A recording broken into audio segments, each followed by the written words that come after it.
As you can tell already that this is going to be a very different episode. One, you get to see my fugly face, and two, I needed to physically show stuff in this episode, so that's why we're doing a video format where normally it would just be a thumbnail.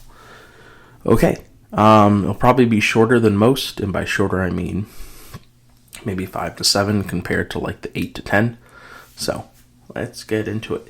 Today's episode is about the importance of physical media. I already had done an episode on why I love physical media, but this episode is really about the importance of physical media, especially with different types of mediums. So let's get into it. So to my right, I have a series of games and some movies. So we'll go down the list before I get into it. We have a copy of the Castlevania collection from Limited Run Games. This has Castlevania 1, 2, 3, 4, and some of the spin-off games. We have a copy of Final Fantasy VII Dirge of Cerberus. A copy of PlayStation 2's The Bouncer, which was I think, close to a launch title. Probably not. Now that I say that, probably got that wrong. We have 1954's Criterion Collection, Seven Samurai. Put that in the movie pile. We have A4's release of Sailor Suit and Machine Gun. And we have just a regular old Blu-ray of Princess Mononoke.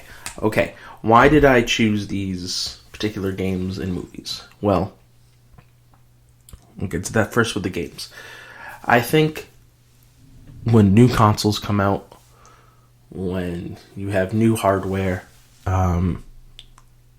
it's not as focused on backwards compatibility. So, for example, you have an Xbox Series X that's recently kind of stopped that, but you could play the first two Max Payne games. You can games already going back to the original Xbox you can play, and I think that's important for, you get to see why these games are important. And then you have games in the 360 era, obviously, that you can play, and then games in the from the Xbox One on. Xbox has since stopped adding games, from my knowledge. But there is a good amount of backwards compatibility. There's a whole page in the store. PlayStation, on the other hand, is it's almost abysmal.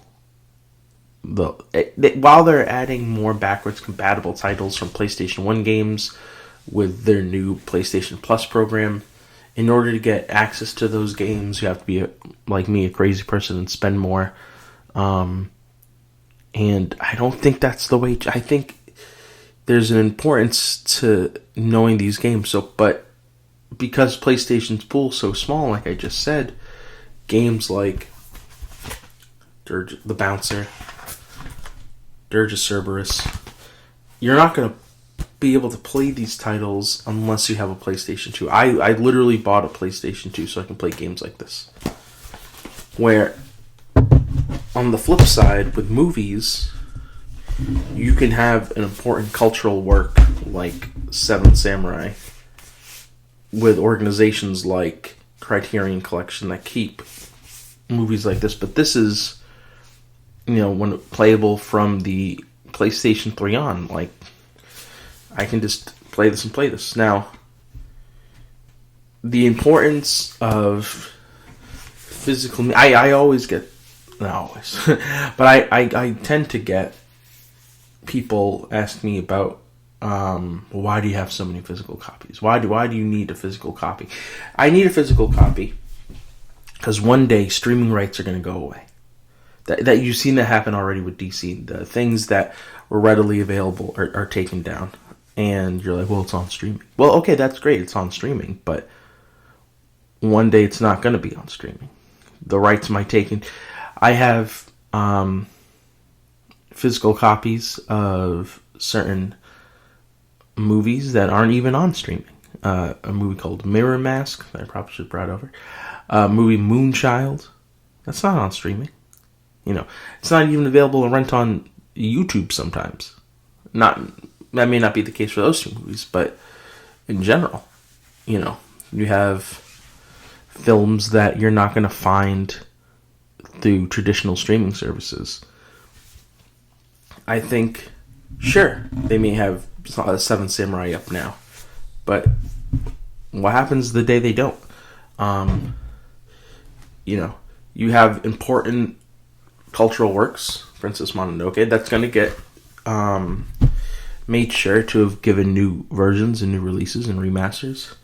But for example, for Square to do a remaster of either of these, that's money, that's time. You're either making it digital, you're putting it on a disc.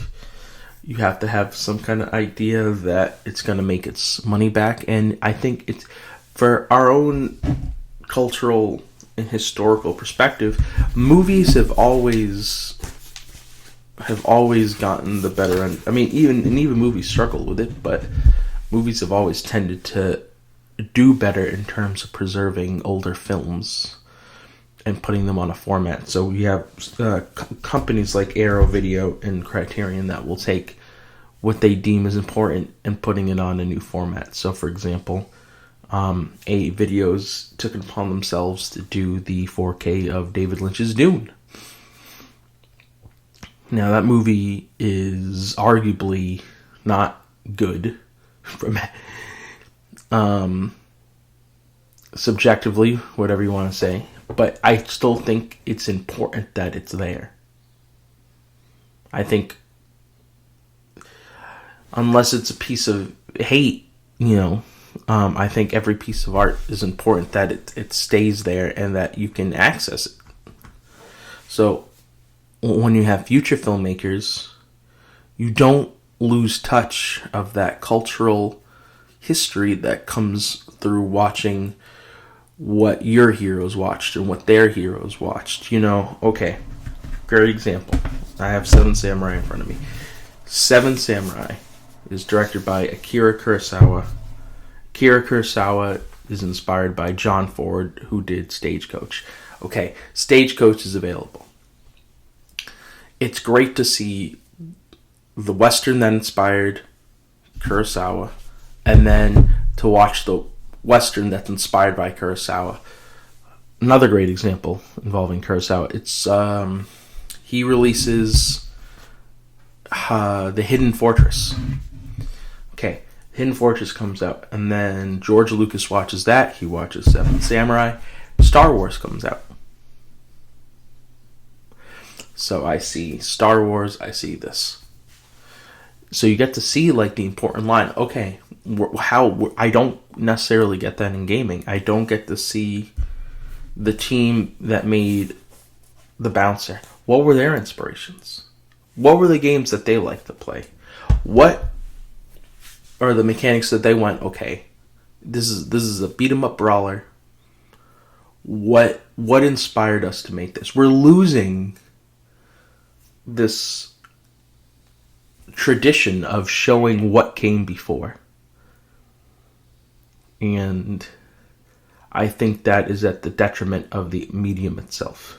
I think it's important to preserve, and it's not an easy fix, because if it was, it would have been done.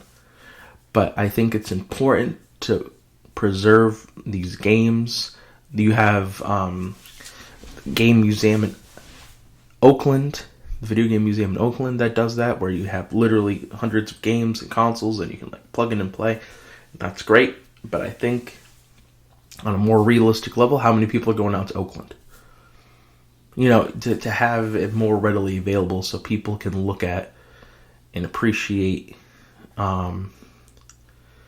these works. You even have that, in comics. There's a issue or Spider-Man called Spider-Man Blue that I've been trying to find for years, and good luck. If you missed its printing, and it's not even, I haven't seen it digitally, and these are, seminal works.